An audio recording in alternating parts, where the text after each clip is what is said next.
বাংলাদেশে যতগুলো ছাত্র সংসদ নির্বাচন হবে ততগুলো ছাত্র সংসদে বিপিজিএস যারাই হবেন তাদের পূর্বে অবশ্যই ছাত্রলীগের পদ পদবি থাকতে হবে, এরকম একটা কন্ডিশন যেন, যে অনিয়মে ভরা ছাত্র সংসদ নির্বাচনগুলোতে বাংলাদেশ জাতীয়তাবাদী ছাত্রদল হয়তো প্রত্যাশিত ফলাফল করতে পারেনি।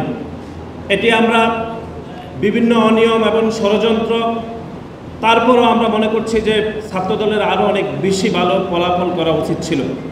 কিন্তু একটি বিষয় আমি আপনাদের এখানে বলে যেতে চাই যে ঢাকা বিশ্ববিদ্যালয়ের যারা ছাত্র সংসদ নির্বাচনে যারা জয়লাভ করেছেন, বিশেষ করে ধরুন বিপিজিএস এজিএস সহ, তারা প্রত্যেকেই গত কয়েক বছর ধরে অর্থাৎ তাদের সময়কালে তারা প্রত্যেকে ঢাকা বিশ্ববিদ্যালয়ের হলে অবস্থান করেছেন এবং তৎকালীন ছাত্রলীগের রাজনীতির সাথে তারা মিলেমিশে রাজনীতি করেছেন।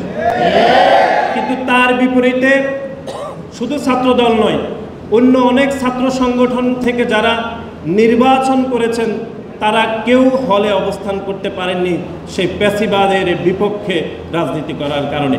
টানা তৃতীয়বার অর্জন করেছে দেশের সেরা সুপার ব্র্যান্ড স্বীকৃতি বসুন্ধরা টিস্যু। সুতরাং ঢাকা বিশ্ববিদ্যালয়ের কাছে আমরা একদম গণ অভ্যুত্থান পরবর্তী সময় থেকে আমরা বলে আসছিলাম যে একটি ছাত্র সংসদ নির্বাচনের জন্য যে লেভেল প্লেইং ফিল্ড দরকার সেটি ঢাকা বিশ্ববিদ্যালয় কোনোভাবে এটি নিশ্চিত করতে পারেনি।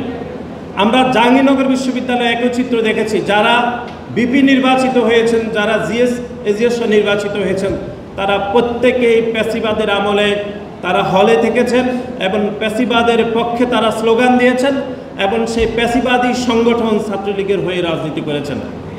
আমি তো দুইটি ছাত্র সংগঠন নির্বাচন হওয়ার পরে আশঙ্কা করছিলাম যে বাংলাদেশে যতগুলো ছাত্র সংসদ নির্বাচন হবে ততগুলো ছাত্র সংসদে বিপিজিএস যারাই হবেন তাদের পূর্বে অবশ্যই ছাত্রলীগের পদ পদবি থাকতে হবে, এরকম একটা কন্ডিশন যেন চলে আসছে। আমরা ঢাকা বিশ্ববিদ্যালয়ে দেখেছি, জাহাঙ্গীরনগর বিশ্ববিদ্যালয়ে দেখেছি যে বিপিজিএস এজিএস যারা হবেন তারা পূর্বে ছাত্রলীগ করেছেন অথবা ছাত্রলীগের পদে থেকেছেন, এরকম এক ধরনের আবহ থাকতে হবে।